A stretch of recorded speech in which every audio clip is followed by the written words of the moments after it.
Hi, everybody. It's good to see you. Won't you pull up a chair and set a spell while we share the history of Bloody Bob Sims and the Christmas Day Massacre? Bob Sims, formerly Robert Bruce Sims, was born in Baldwin County, North Carolina in the early 1800s. He died Christmas Day of 1891. Bob Sims was a Civil War veteran, wounded and placed in the Union prison camp during the war. He was a farmer and a very religious man who formed his own church, the church having a considerable following. He felt he should not have to pay government taxes or fees for land he owned or purchased. His beliefs, well, they put him in the side of the law. He'd been taken to court on more than one occasion. He was even taken to court for supposedly shooting a neighbor's hog when it wandered into his garden. Then he turned the gun on the neighbor, threatening to do the same if he didn't leave right away. Another incident happened when he was at camp meeting. The preacher called on the members of the congregation to come forward and bow at the altar and ask for forgiveness of their wicked ways. Bob, he came forward, but instead of kneeling, he picked up that old Bible, kissed it, and went back to his seat, because he bowed to no one except for the good Lord himself. Well, he was taken to court and fined for disturbing the peace. He was also known to produce the best whiskey in the county. That whiskey still led to his and his followers' demise. Bob was a target of harassment.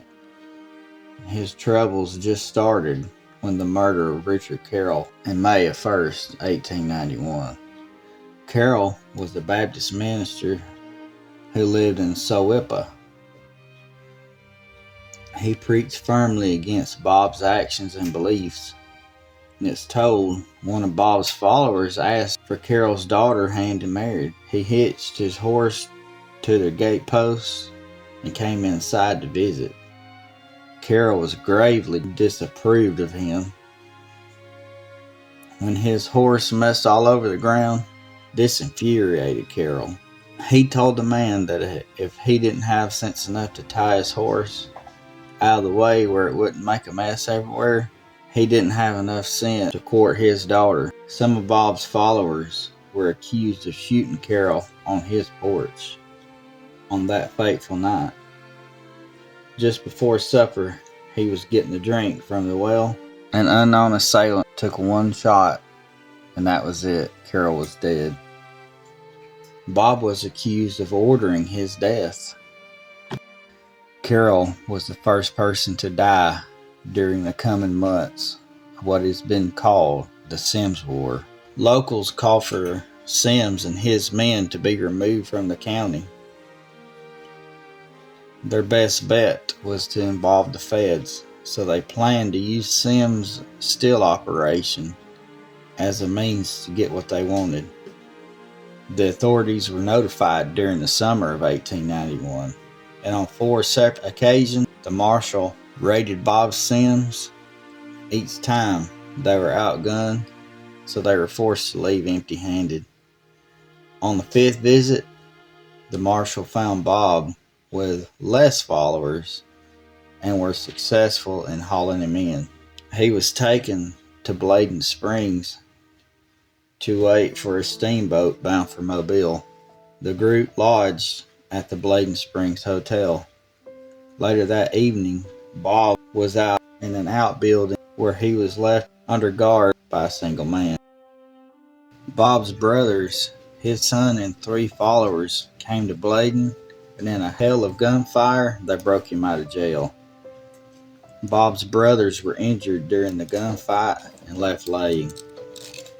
The public grew enraged at what happened, so they grabbed up Bob's brothers, took them to the closest tree, and lynched them. The next day, Sims' children came to retrieve their bodies.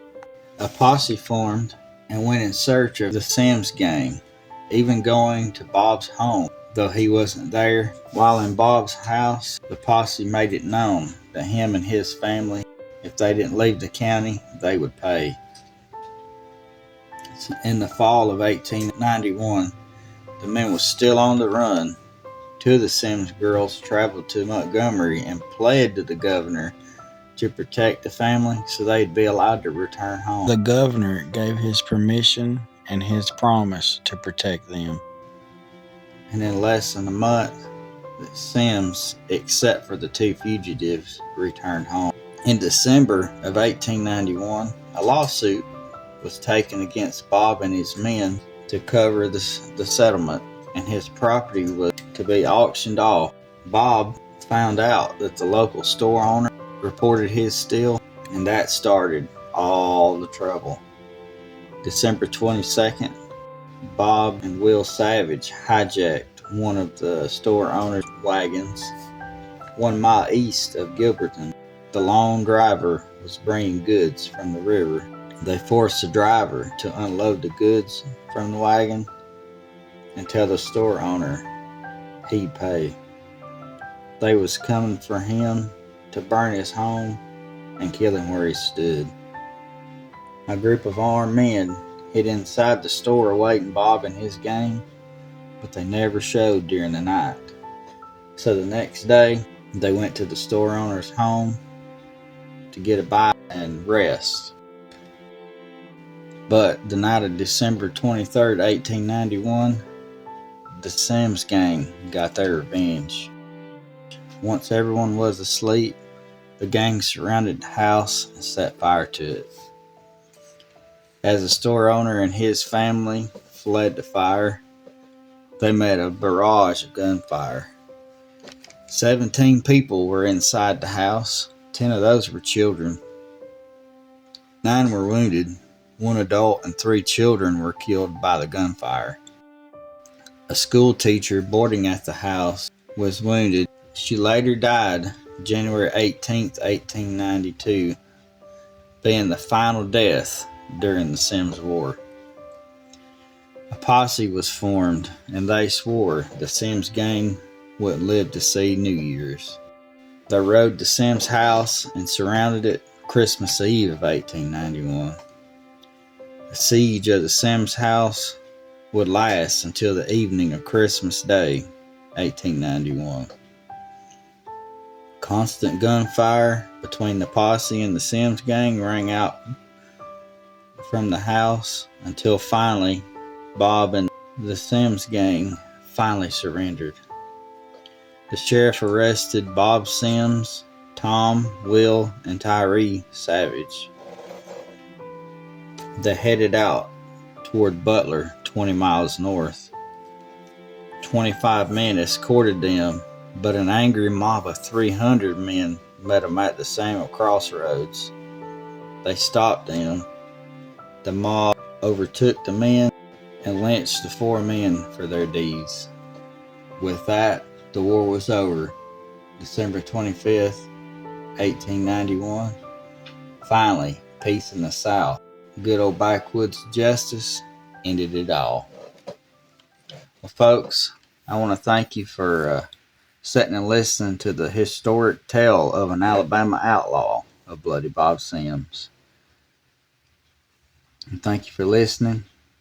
We love you to pieces, and we'll see you next time.